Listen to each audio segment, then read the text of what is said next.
A very good morning to all my beloved first semester students of the Department of Business Administration. Today we are going to discuss the next part of the first unit of business communication. As you are aware that I have deliberately categorized the first unit of business communication into 4 parts just for your convenience. The notes pertaining to the first 2 parts of the first unit of business communication has already been circulated in your WhatsApp group. I've uploaded video in YouTube and shared the link of the video in your WhatsApp group, which contains the discussion of the notes that I have supplied to you. And I'm quite sure that you are done with the preparation of the first 2 parts of business communication, and you are now ready to receive the next part of the first unit of business communication. But just to throw light on the lectures that I have delivered in the last class, I want to make you remember that business communication can be categorized into 2 types. One is verbal and one is non-verbal. In fact, verbal and the non-verbal communication are the 2 types of communication that exist in an academic paradigm.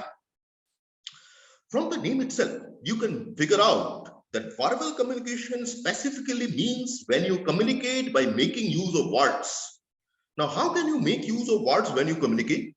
You can make use of words either when you speak it out or when you narrate it, which can be considered as oral communication, or you can make use of words by writing it down, which can be considered as written communication. Now, in the last class, we have delved into the different merits and demerits of oral as well as written communication.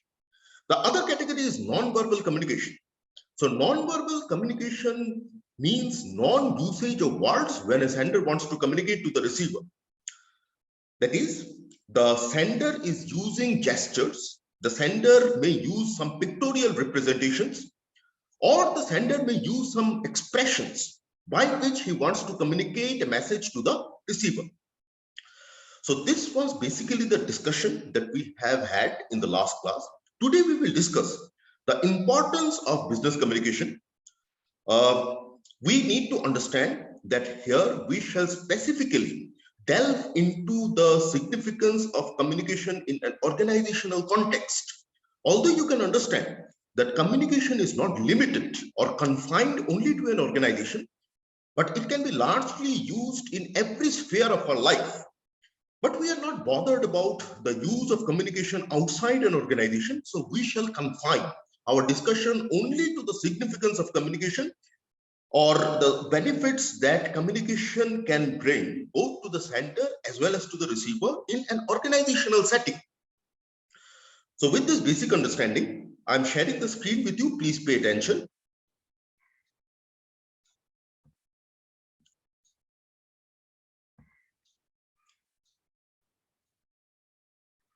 So today we are going to discuss the significance of communication. The significance can be understood from the different functions that business communication performs. And these functions can be categorized into 3 types. One is information, one is command and instructive function, and the other is influence and persuasive function. Communication is required in every human interaction, whether in the organizational context or otherwise, as I have told you. But in case of an organization, the significance of communication has grown over the years, mainly because of the fact that the organization is getting complex, more and more complex with the passage of time. Now, the organization is becoming complex mainly because of the fact that now the organization is making use of the principle of division of labor. At one point of time, when this principle was not applied in the organization, every individual in the organization was responsible for taking up any job that is being allotted to him. But now, in an organizational setting, the division of labor is understood to be a significant principle by which an organization can or structure its communication. But one challenge that the division of labor has brought to the organization is that it has made communication complex. Why the communication has become complex? Because the division of labor demands that there needs to be larger number of persons appointed in the organization. And therefore, the communication needs to be more frequent in the organization, which was not the case earlier. Larger the organization, greater will be the degree of specialization and greater will be the number of people who are appointed for the organization. and more would be the need for coordination. Now, this coordination will require mutual understanding. So one thing that you need to understand, that in communication, one significant aspect which is emphasized is the interpersonal relation. That means that when there is a communication between the sender and the receiver, it also creates a bond between the two parties. Now, the interpersonal relations in the organization, thus both the sender and the receiver wants the interpersonal relation to be pleasant. So interpersonal relationships or interrelationships amongst the sender and the receiver, or the group of sender and the receiver in the organization, is emphasized in the recent times, mainly because of the fact that, as I have told you, that there may be many tasks that an organization performs. Amongst the different tasks that the organization performs, there is interrelationship. Or you can say that a sales department cannot perform its task unless and until the production department has produced the product or manufactured the product. So therefore, there is an interrelationship between the departments which exist in the organization. Now, it is difficult to imagine any kind of interpersonal activity which does not depend upon communication. So if, say for example, in any sphere of life, if there need to be an interpersonal activity where there is two or more persons who have collaborated to do a task, then it is imperative that it has to depend upon communication. So basically, the communication, as I have told you in the last slide, as I have mentioned, that communication performs three functions. One is information, one is command and instructive, and other is influence and persuasive. Now, we said that information is vital for the functioning of any living system. An organization is also a living system because it is comprised of people. Now, say for example, you have joined an organization, but you find that the organization conceals or the organization hides many information from you. You will definitely not be satisfied, or there will be a tension within you. Therefore, gathering information is vital for the functioning of any living system, be it an organization or be it a society at large. Now, the living systems will try to associate meaning with the environment by the information that it gathers.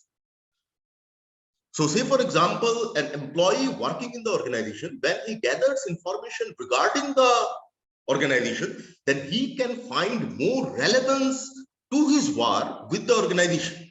Otherwise, what will happen is, or what may generally happen is, that he may lose relevance of what his work is and how does his work contribute to the organization. So to reinforce the relevance of a particular task with the organization, communication is required. So communication will orient the people working in the organization with the environment. Now, it is our ability to contact with each other communicatively that has greatly increased the function of giving and receiving. Only because that we can communicate with each other. Now, there has been a emergence of many communication technology also. For example, social media is now a platform, email is now a platform, YouTube has become a platform to communicate. So basically, it is said that as we identify that communication is significant for all of us, we have tried to design new ways of communicating, or we have tried to design or devise new technologies of communication. So no organization can fulfill its purpose except to the extent that its communication process furthers its movements towards the goals in some way. Now, there can be command function also. Now, command function happens when there is a hierarchy. Hierarchy means that someone is at the superior position and someone is at the inferior or a subordinate position. Sorry. So it may happen both in case of a family, business, or a military. But the purpose of this particular function, command and instructive function, is to direct the employees in the organization to do what they need to do. Because if the employees are not directed, then what may happen is that he may perform some unnecessary function to avoid, or he may perform some unnecessary task. So to avoid the employees performing unnecessary tasks, it is important that the superior directs the employee regarding what to be done and what not to be done. Now, this command function is more observable in formal organization, where the organization is formal, where there is a structure. This type of function, the command and the instructive function of communication is more observable. Individuals who are hierarchically superior are both privileged. Privileged means that they have the authority, as well as obligated. Obligated means they have the responsibility to command and control certain tasks related to the subordinates. Then comes influence and persuasive function.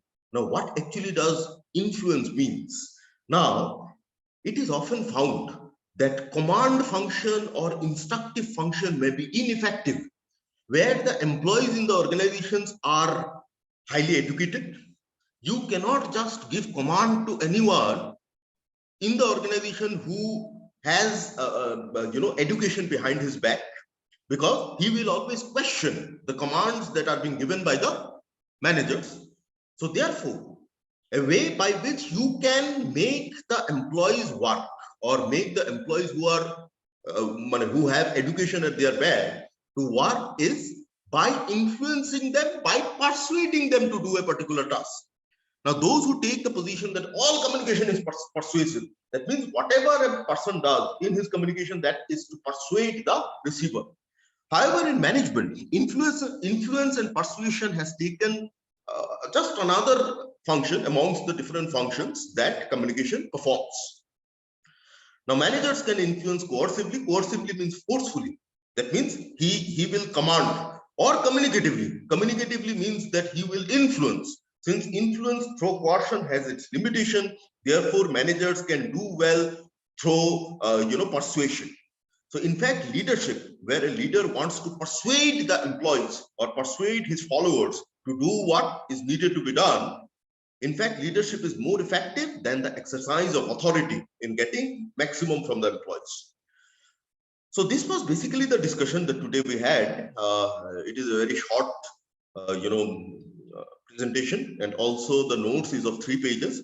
So I am quite sure that that could hardly take you 2 days to memorize the, or to prepare the notes that I'll circulate to you today. And so basically today we are not going to have any offline classes. That is more of a reason why I have decided to send the notes to you and circulate the notes to you, and send the link of this video which contains the discussion of the notes in your WhatsApp group. And I'm quite sure that you will complete the preparation of this part within 2 days, and you will see me after 2 days. I will come with an expectation that you are done with your preparation regarding these notes. So till then, have a good day. Goodbye.